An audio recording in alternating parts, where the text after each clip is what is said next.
The CBS Radio Mystery Theater presents... Come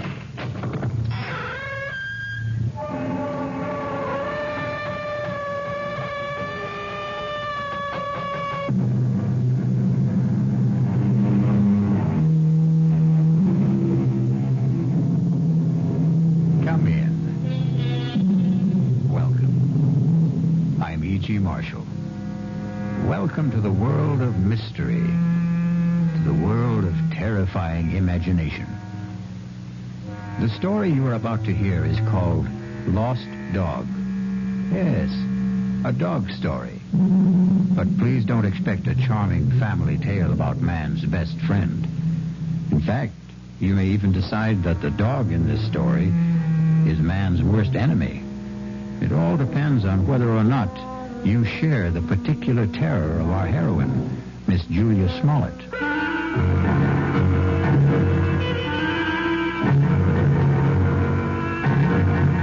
Our mystery drama, Lost Dog, was written especially for the Mystery Theater by Henry Slessor and stars Kim Hunter.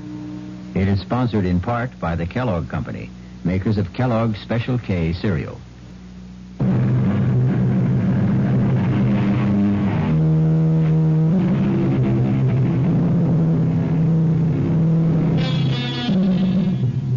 Our story begins in the quiet parlor of a small suburban house at the end of Elm Street. Well, not completely quiet, since young Ronnie Hughes is once again practicing his scales under the gentle, watchful eyes of his piano teacher, Mrs. Julia Smollett.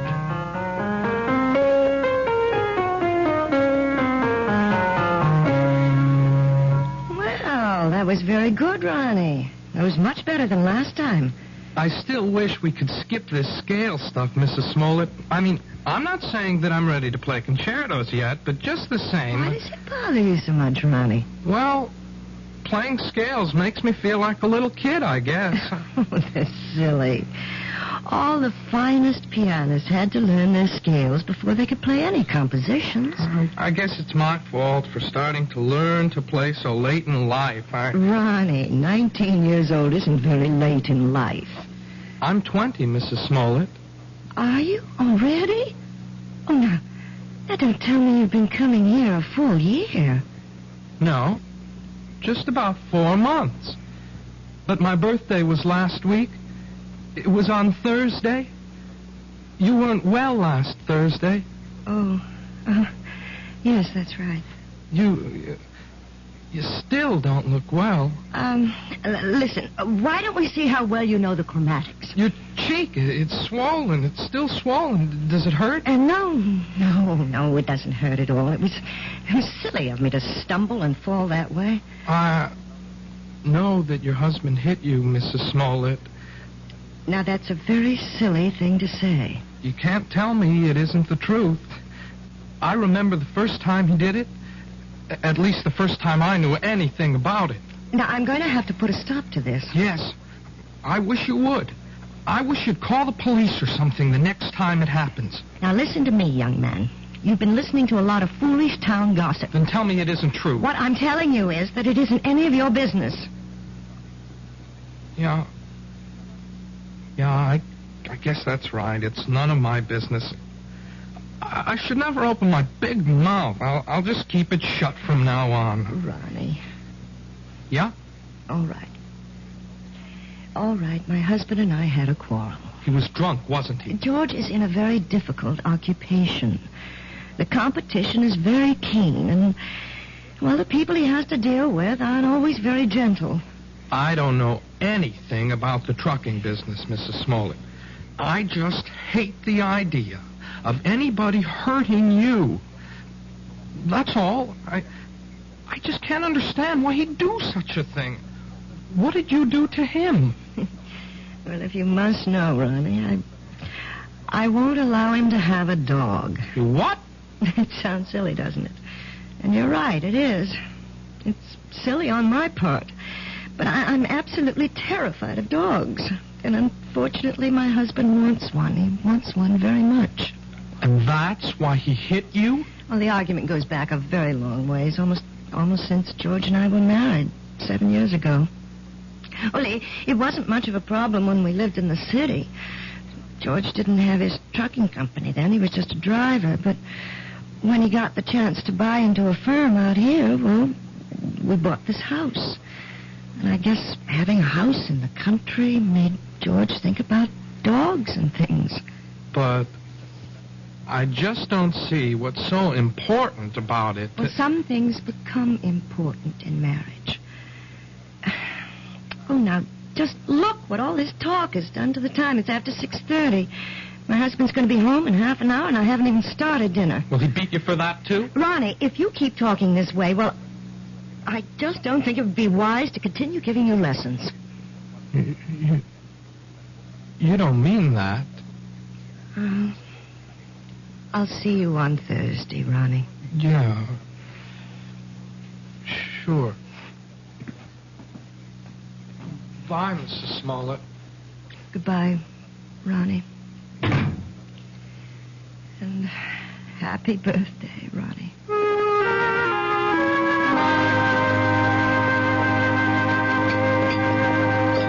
What else could I tell the guy? I had 2 semis in a repair shop.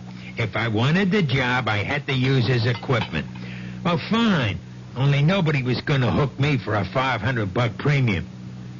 Hey, are you listening, Julia? Yes. Yes, I'm listening, George. What's the matter with you tonight? I'm a little tired, I suppose. Tired? You? From what? Lifting the piano cover? Nah, you make me sick, you know that? You weren't listening to a word I said. You don't care about what happens in my business. You never cared. Well, I never understood much about it. You always talk to me as if I'm one of your associates. I know what's eating on you. Think I don't know? You're sitting there like the last judgment. You're sitting there blaming me for taking that swipe at you last week. No, you're wrong. Look at yourself. You didn't even bother putting makeup on that cheek of yours. Makeup wouldn't cover the swelling. Yeah, you want to remind me how much you suffer. Well, I got a hot flash for you, kid. The one who suffers around this house is me. I could enjoy this house plenty. I could have a great time if you weren't so sick in the head. You're talking about the dog again. Why not? You think I forgot? But surely it can't mean that much to you. I've had dogs ever since I was 6 years old. You never talked about it when we were living in the city. It was different. Who put a dog in that air-conditioned chicken coop? But now we've got a house. A real, honest-to-God house, Julia. A house needs a dog. Oh, George, you know I feel terrible about saying no, but I can't help myself. It's just something in me. It's a phobia, I guess, but dogs terrify me.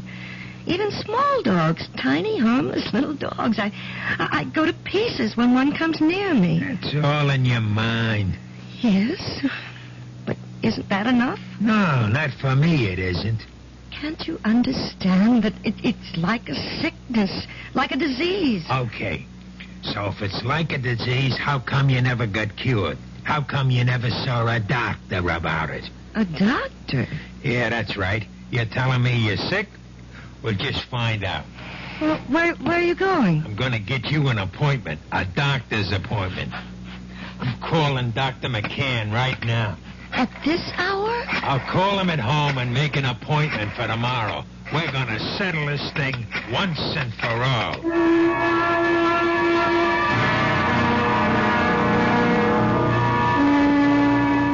Well, Julia, maybe I'm the wrong kind of doctor.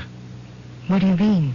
Well, if you're serious about getting rid of this phobia, that would take a specialist. You mean a psychiatrist? Oh, some kind of head doctor.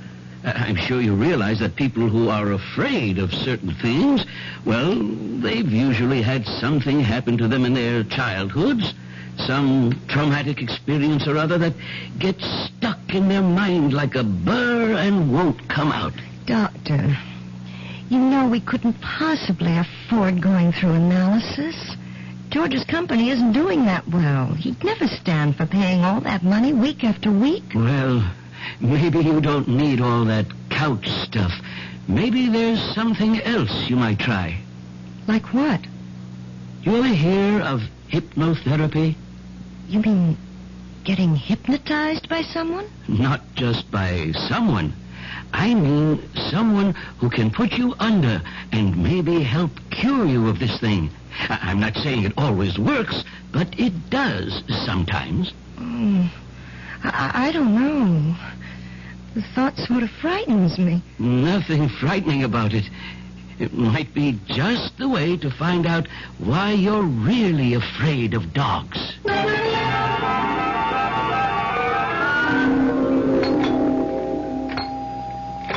One minute.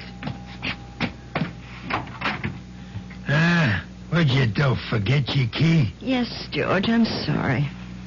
Where you been so late? It's almost 7:15. I went to a movie after I saw Dr. McCann. I was just so nervous. I had to get out of myself, so I went to this movie, and it lasted longer than I thought it would. Oh, that's great. Just great. Now what happens to my dinner, huh? Dinner's all ready. All I have to do is heat it. That's a fine thing. I come home early to surprise you. You're not even here. I'm sorry, George. Look, do you think you should have more to drink now? I mean, it won't take me more than 10 minutes to get dinner on the table. Never mind how much I drink. Besides, I'm in no hurry for dinner. I want to know what the doctor said. Well, it's just as I told you, George. There's nothing Dr. McCann can do for me. It's not something that can be cured with a pill. There's gotta be some way. Well, he suggested that maybe a different kind of doctor, a hypnotherapist. A what? Someone who hypnotizes you, who tries to make you go back into your past. Sounds like a lot of junk to me. Well, it might do some good. I really don't know. I'll tell you what would do some good. A little direct action. That's what you need. What are you talking about, George? The only way to learn how to swim is to jump in the water, right? Well, that's what you need, Julia. I simply can't make you understand, can I? Well, maybe I can make you understand. Forget it. You want to get that dinner ready? I'm hungry. Yes, I'm going now. Look, why don't you change first? Change? Yeah, your clothes. Get more comfortable. Well, yes, I think I'd like to do that, George. I won't be long.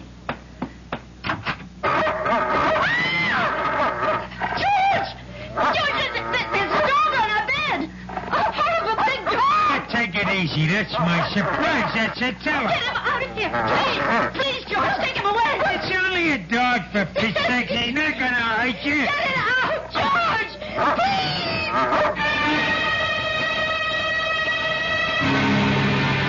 It only goes to prove that there are more terrors in this world of ours than anyone imagines. But the question in the Smollett house is, which one is the real terror? Attila the dog or George the husband? We'll learn more about both of them when we return shortly.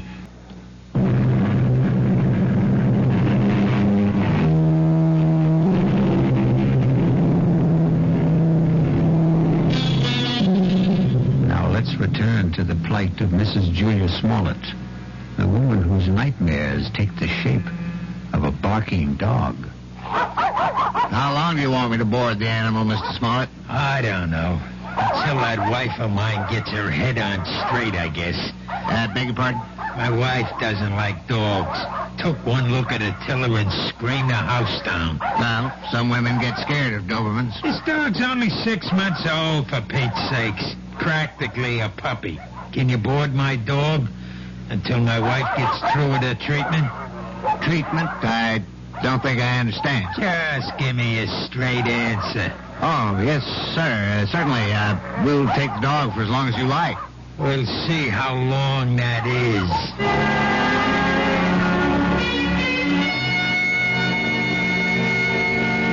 Please sit down, Mrs. Smollett. Oh, thank you. Right here, Mr. Smollett. Yeah, thanks. You both seem a little nervous. Well, I'm sorry, Dr. Froelich, but I suppose I am. I know. Dr. McCann explained to me. He said that hypnotherapy was an accepted kind of treatment. For some cases, yes. Not all of them. All I want to know is, will it work? Well, frankly, I don't know much about your wife or her problem.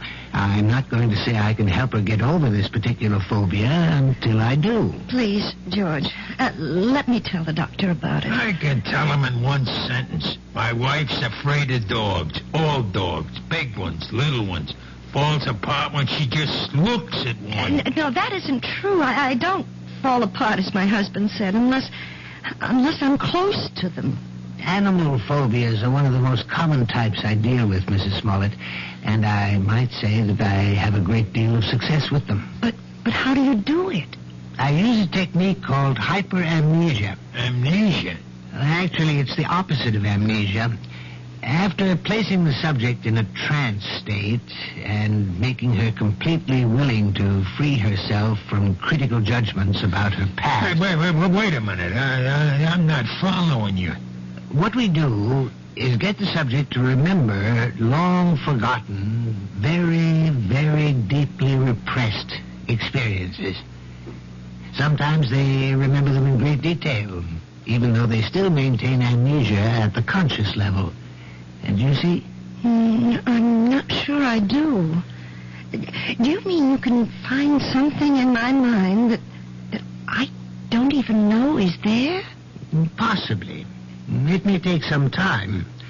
We might need several visits to establish a rapport between us. But if all goes well, we should soon be able to find out if anything in your past is causing this problem. And, of course, that something will most likely concern a dog.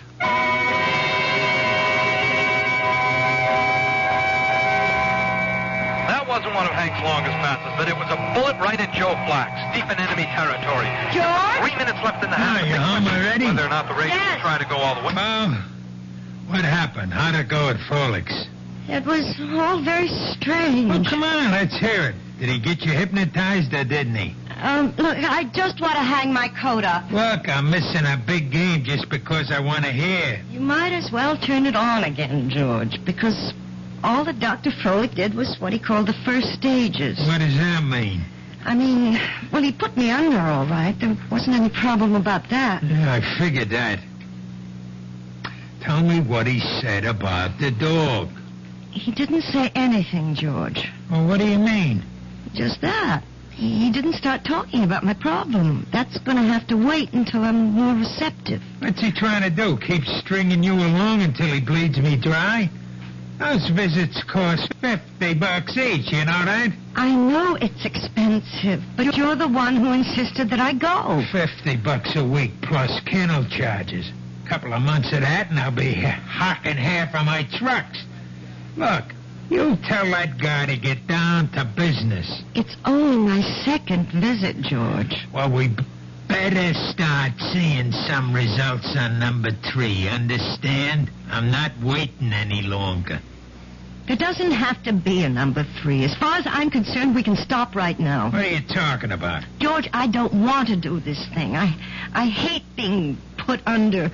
I hate anybody poking around in my subconscious for something that isn't even important to me. You mean you want to be sick? I think I'll lie down for a while. Don't you walk out on me. I'm sure you'd rather watch a football game. Oh, tell me what to do. I know, you think I'm Mr. Lowbrow, but let me tell you something, kid. You're no fairy princess anymore. Maybe that's what you used to think you were back in the old days. But the only fairy around this house is that piano student of yours. I don't like to talk to you when you're like this. That's what you always say when I'm drinking. Well, I'm not drinking now, and you better listen to what I'm saying. Oh, please, George, don't touch me. Yeah, I knew that was coming next. Don't touch. That's your favorite phrase, night and day. Don't touch, George. You're hurting me. That's the only thing you understand. The only touch that means a thing to you. Let go of me. Stop being such an animal. I'll show you what animals do. No, George, please, don't. Don't. I'll show you what kind of an animal I am. I'll show you. Don't, George. Please don't. Please.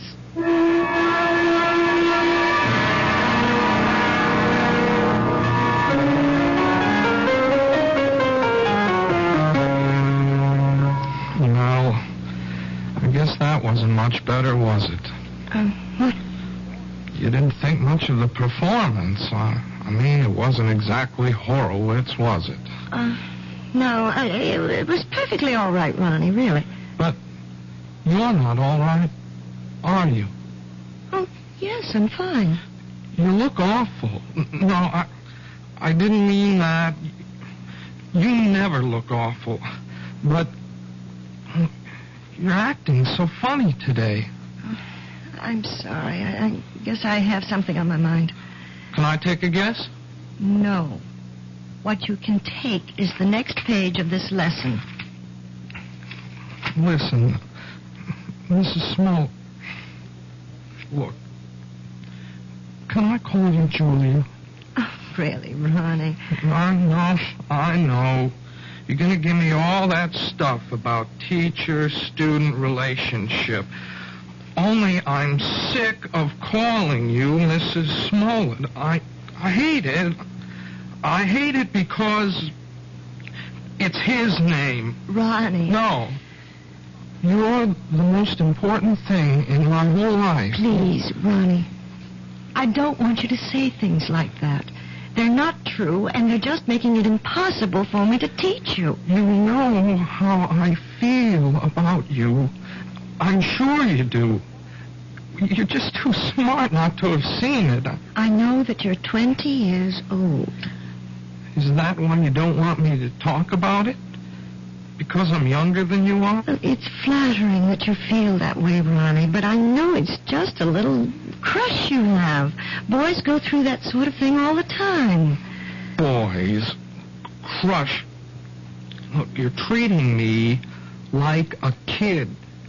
If you ask me, that's why you keep me on those damn scale exercises all the time, so you won't have to think that I'm any more of a man than those 10-year-old kids that you teach all the time. No, Ronnie. I know you're a man. Of course I do. Well, if you think that, treat me like one. Just once, please. Please. Let me kiss you, Julia. Just once. Ronnie. Please, Julia. Ow. What is it? What's the matter? It's nothing. I just bruised my neck a little, and when you touched it... Neck? Yes, it's nothing. Is that why you're wearing a scarf today? Let me see. No, Ronnie, don't. Oh, my God. It was just an accident. Nothing but an accident. You're all bruised. Your whole neck. Look at it. I can see more bruises. Down the shoulder. What did he do to you? Please don't talk about it. I can't bear to talk about it. You don't have to. Julia, you don't have to. But he's going to talk about it. With me.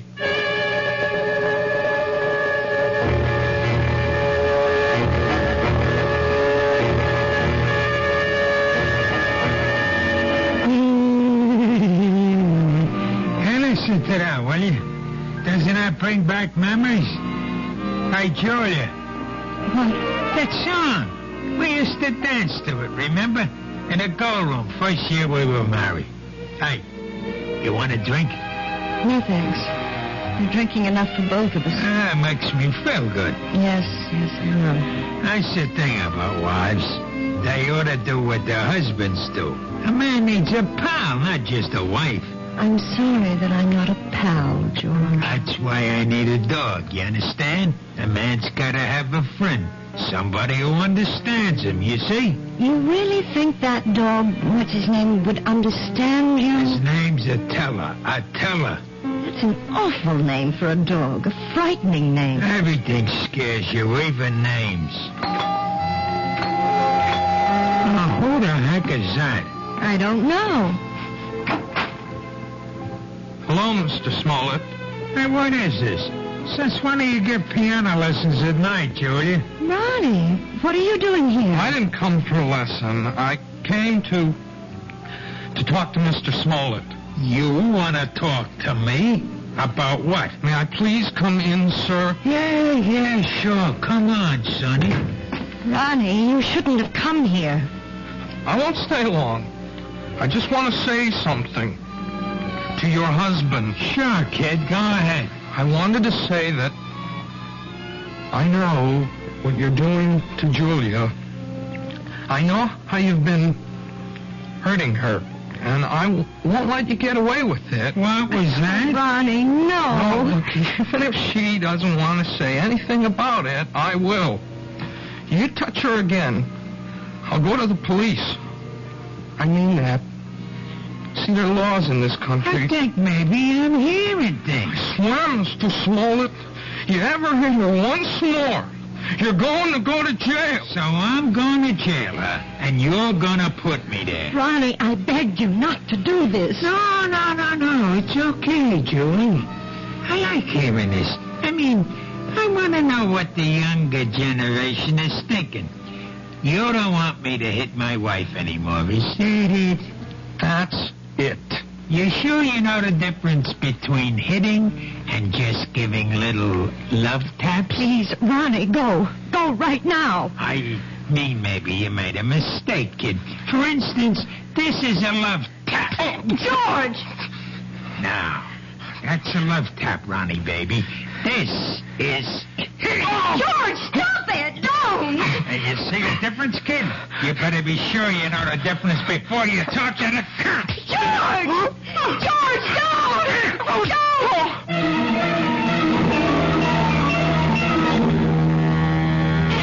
Yes, it's sad to realize that all men who love dogs aren't necessarily lovable themselves. But obviously George Smollett is a man who believes that brute force trains people as well as animals. He may be right in some respects, but perhaps he should be aware of the old saying that every dog has his day. I'll be back shortly.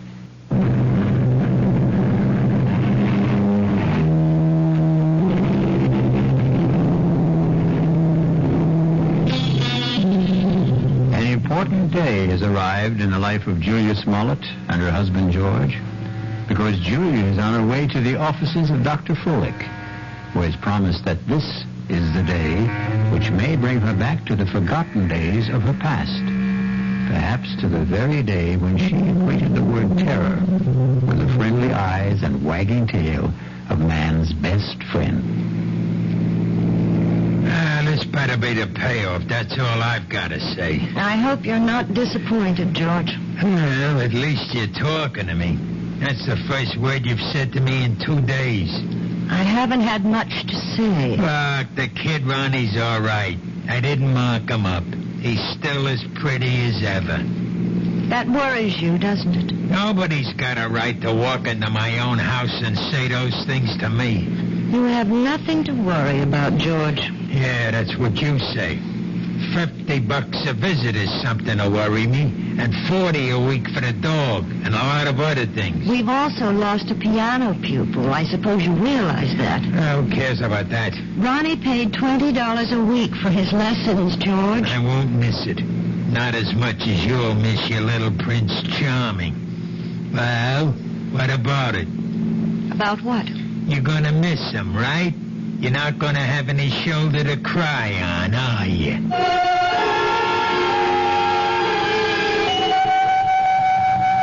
I think I'd better explain exactly what I plan, Mrs. Smollett. We're going to try something called age regression. Age regression? It sounds as if you're going to make me younger. That's almost exactly what we'll try to do. Well, if you can, Doctor, you'll have every woman in America on your doorstep. All I'm going to do is attempt to take your mind back into your own past. I'm going to see if you can relive some of your earlier years. You mean that I might actually remember things from my early childhood? I'm hoping that you'll recall one particular thing. The thing that you've been concealing from your adult self for a very long time. It's rather frightening, isn't it? No, you mustn't fear knowledge, especially self-knowledge. Now, We'll just draw the window shade and we'll get started.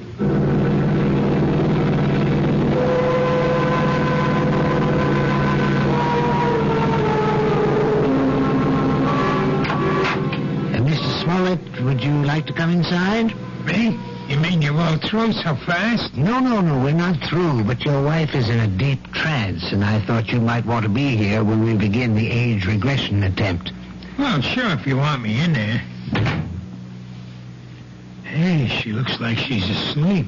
But she isn't. Hypnosis only resembles the sleep state, but it's not.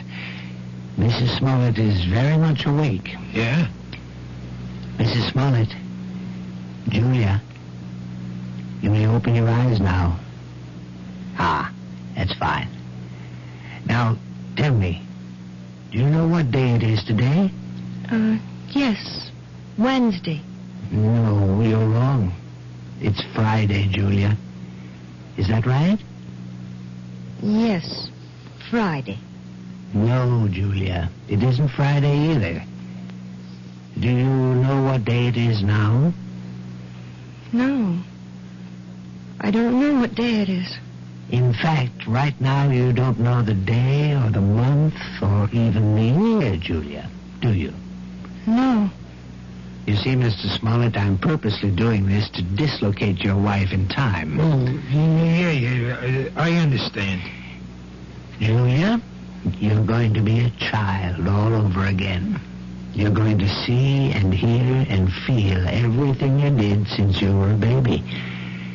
And you're going to tell me everything I want to know about what you see, hear, and feel. You're going to answer all my questions starting right now. You understand? Yes. Julia, you are 1 year old. Do you hear me?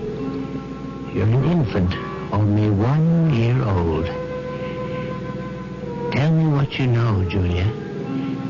Tell me if you're afraid of dogs.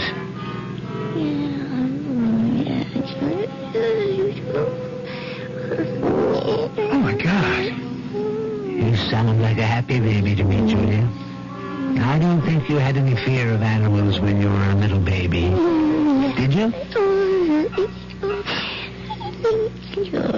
Now you're 2 years old, Julia.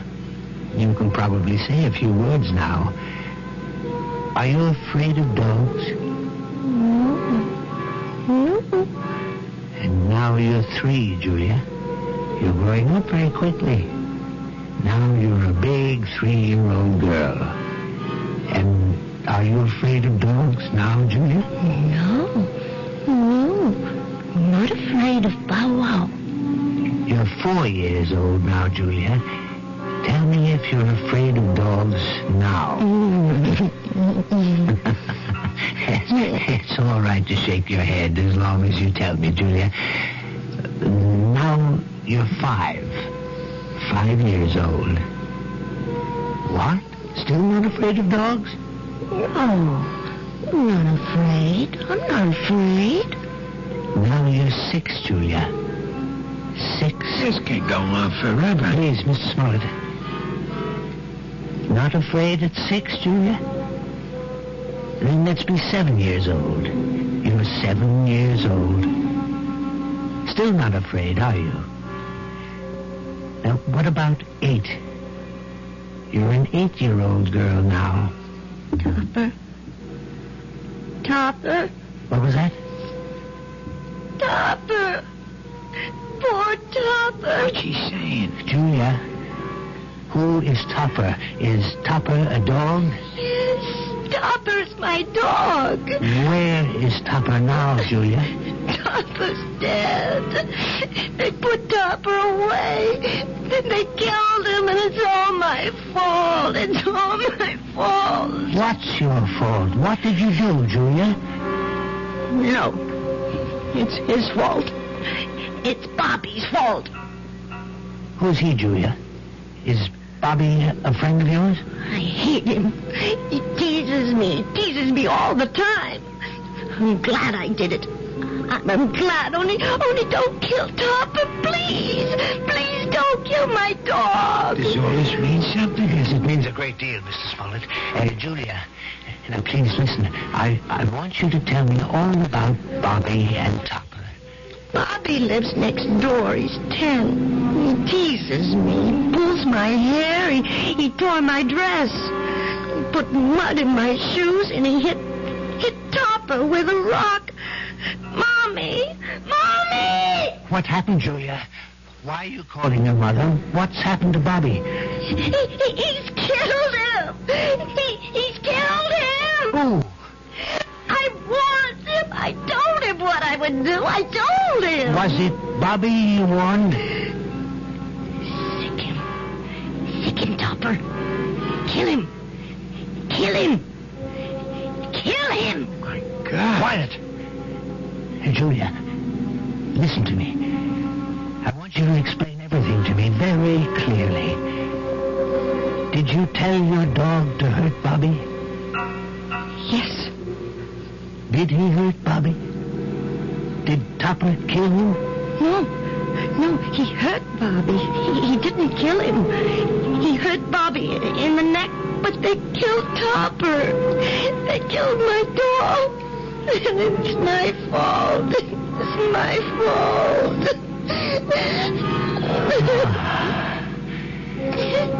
Well, I think we found the lost dog.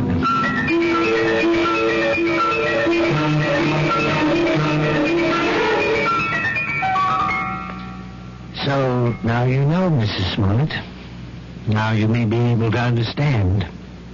It was this one incident in your childhood, this one tragedy of your past innocence, which is responsible for your phobia. More than anything, you have a strong feeling of guilt. You blame yourself for what happened to little Bobby, when in all likelihood you were not in any way at fault. No, Dr. Froelich. You're wrong about that part. It was my fault. I remember it all now. You probably just wished that Topper would turn on the little boy, and you saw your wish become a reality. So you accused yourself of a crime. I didn't wish it. I told Topper what to do. I hated Bobby so much I wanted him to sink his teeth in that little boy's throat. Well, at least you brought it all into the light, Mrs. Smollett. And something tells me that it won't be long before you'll willingly accept the love and friendship of a dog again.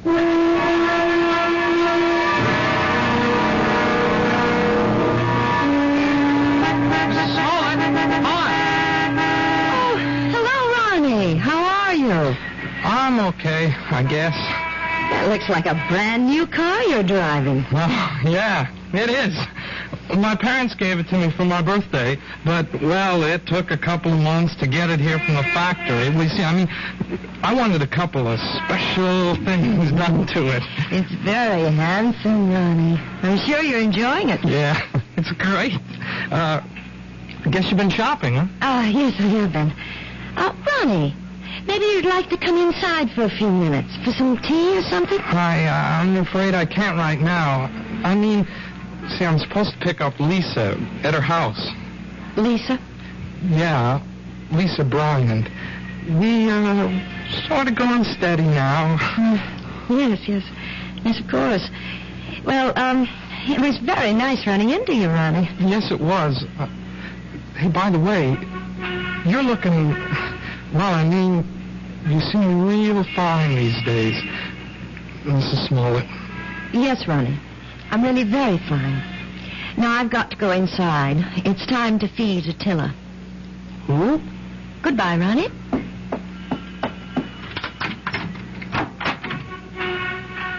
Attila! Where are you? Attila? Here, boy! Oh, now where's that animal? Oh, well, I suppose he's playing in the yard or something. Oh, or maybe he's in the bedroom. Attila? No, not in there. Oh, I see George's jacket's back from the cleaners. I hope they haven't taken all the smell out of it. No, they couldn't do that. Nothing will ever take the smell of George out of anything. Now to find that animal. Attila! Where are are you? Attila? Are you here? Oh, there you are. Oh, for heaven's sake, are you still tied up, you poor thing? Oh, well, don't worry. I'll have you out of that in a minute. We can't have you tied up, can we, boy? We can't play our little game if you're tied up. Yes, that's a good dog. Good boy, Attila. Now, let's play our little game. See the jacket, Attila? See? Smell the jacket, boy. Go on, smell it. That's a good boy. Now, sick him, Attila. That's it. Sick him, Attila. Sick him.